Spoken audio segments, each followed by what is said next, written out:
Could this be the beginning of the end for the monarchy? Welcome back to Celebrity Scoop. Imagine the scene, if you will. King Charles, or as he's known to some, Charles the Cruel, had just taken off in his royal jet from Canada. His royal tour was over, or so he thought, but as he was making his way back across the Atlantic, the Quebec National Assembly made a move that sent shockwaves around the world. At exactly 3 o'clock and 6 minutes in the afternoon on Tuesday, the Assembly dropped a bombshell. They voted to cut all ties with the monarchy. And get this, it was a unanimous decision. Every single member, without exception, voted in favour of the motion. Talk about a dramatic exit. The timing was impeccable, almost as if it was choreographed. Charles had left Canadian soil barely 2 hours earlier, around 1 in the afternoon. The Assembly's announcement, pure political theatre at its finest, delivered with precision and flair. The message was loud, clear and uncompromising. Thanks for the visit, Charles, but we're done. Take your crown and your royal baggage with you. The audacity of it all. After all the pomp, the pageantry, and all the carefully staged public appearances, Quebec had simply decided it had had enough. There were no fond farewells, no polite parting words. This was cold, hard political reality. An entire province was ready to shrug off the antiquated burden of the monarchy to move forward into a new era. The departure of King Charles marked more than just the end of a royal visit. It was a clear signal, a statement of intent. Quebec was done with the monarchy. But what does this mean for the future? Will other provinces follow suit? Is this the beginning of the end for the Crown's influence in Canada? Clearly, Quebec is done with the pomp and pageantry of royalty. What could be more brutal than the symbolism of this act? We're talking about a unanimous decision by the Quebec National Assembly to sever all ties with the monarchy, a move that resonates with a certain chilling finality. The timing couldn't be more poignant, coming just 2 hours after King Charles, or Charles the Cruel, had left Canadian soil. This wasn't some offhand dismissal.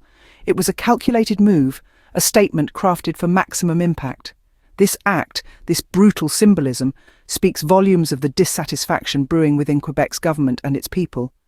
The monarchy, once a symbol of unity and continuity, now seems to be a relic that's out of touch with the realities of the modern world. And Quebec, it seems, is ready to discard it. But let's not just focus on the act itself, but also on its implications. This is not a decision to be taken lightly. It's a bold move that could potentially trigger a domino effect. If one province can make such a stand, who's to say others won't follow suit? This could very well be the starting point of a ripple effect that might just shake the foundations of the monarchy. The bottom line is this: the monarchy's influence in Canada is waning, and the Quebec National Assembly's decision is a glaring testament to that fact. The symbolism is brutal, but perhaps necessary, a wake-up call of sorts for the monarchy. It's a clear message that the monarchy needs to evolve, to adapt, or risk losing relevance in an ever-changing world. No love letters, no polite goodbyes, just a cold political reality. This is the stark landscape that Quebec has painted with its decision. It's a landscape where the monarchy is no longer a cherished institution, but a vestige of the past, ready to be swept away by the winds of change. The question now is, will the monarchy heed this call, or will it remain rooted in tradition even as the world moves on? Now, the big question on everyone's mind, who's next? In the wake of Quebec's bold move, the spotlight now turns to the rest of Canada. It's a country that's been tied to the monarchy for over 150 years. So are other provinces ready to follow Quebec's lead and cut ties too? Imagine the ripple effect. If even one more province decides to say au revoir to the monarchy, it would send shockwaves through the royal establishment. British Columbia, with its progressive bent, could be a likely candidate. Or perhaps Ontario, the most populous province, might decide it's time for a change. The potential scenarios are as varied as Canada's landscape. Each province has its own unique relationship with the monarchy. Some, like Prince Edward Island, have a deep-rooted connection to royal traditions. Others, like Newfoundland and Labrador, have a more complicated history. But what's clear is that the implications for the monarchy could be monumental. A domino effect could start to occur, with province after province deciding to sever ties. The monarchy's influence in Canada, a key Commonwealth realm, would dwindle. And it's not just Canada. This could set a precedent for other Commonwealth countries to reconsider their own ties to the Crown. After all, If a country as historically linked to the monarchy as Canada can question its royal relationship, why can't others? Yet, it's also possible that Quebec's move could be an isolated incident. It could be seen as a bold but solitary act of defiance, rather than the start of a wider trend. Either way, the monarchy's future in Canada is far from certain. This isn't a simple matter of saying yes or no to the crown. It's about examining the monarchy's role and relevance in the 21st century. It's about asking tough questions and making even tougher decisions. The future of the monarchy in Canada is now in the hands of its provinces, and they have some big decisions to make. Is this the beginning of the end for the Crown's influence in Canada? Only time will tell. King Charles's reign is facing resistance not just in headlines.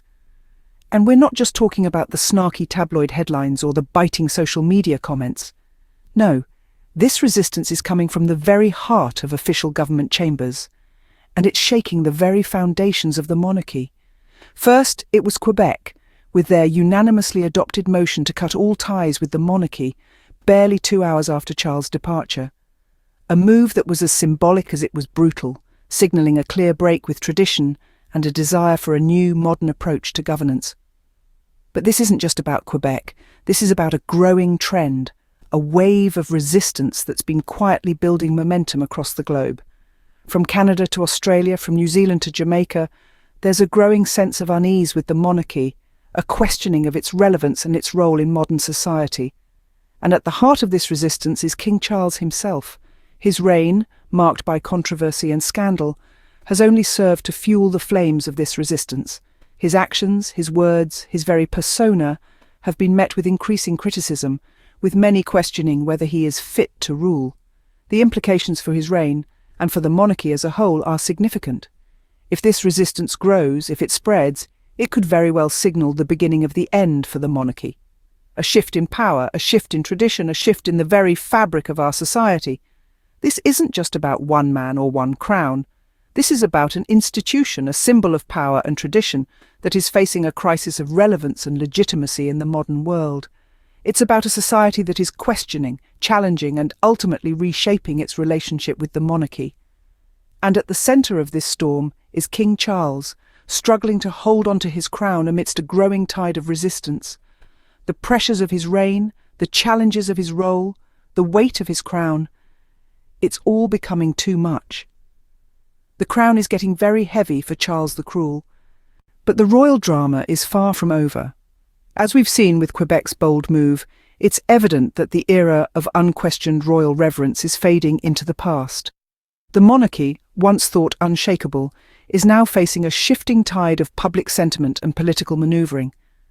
This isn't just about Quebec or even Canada, it's a global phenomenon.